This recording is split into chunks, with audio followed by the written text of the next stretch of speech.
அந்த ராஜா வந்து எல்லா விலங்குகளையும் தொல்லை எடுத்துட்டு வேட்டையாடி எல்லா விலங்குகளையும் வேட்டையாடிட்டு வான்னு சொல்லிகிட்டே இருக்கோம். அப்போ வந்து புலி வந்து வேட்டை ஆடாமல் ராஜா வந்து அந்த புலியை வந்து சாவடிச்சிருச்சு.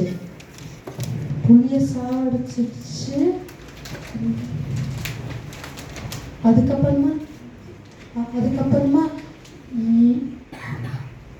எல்லா விலங்குகளையும் சரியா வேட்டாட மாட்டேன்னு சொல்லிட்டு எல்லா விலங்குகளையும் சாவடிச்சுட்டே இருந்துச்சு ராஜா. அப்புறமா வந்து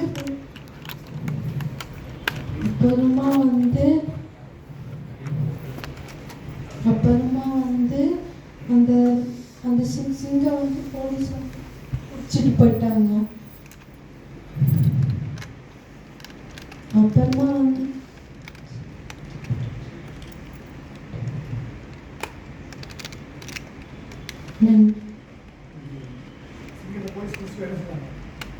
போலீஸ் பிடிச்சிட்டு போய் தண்டனை கொடுத்தாங்க.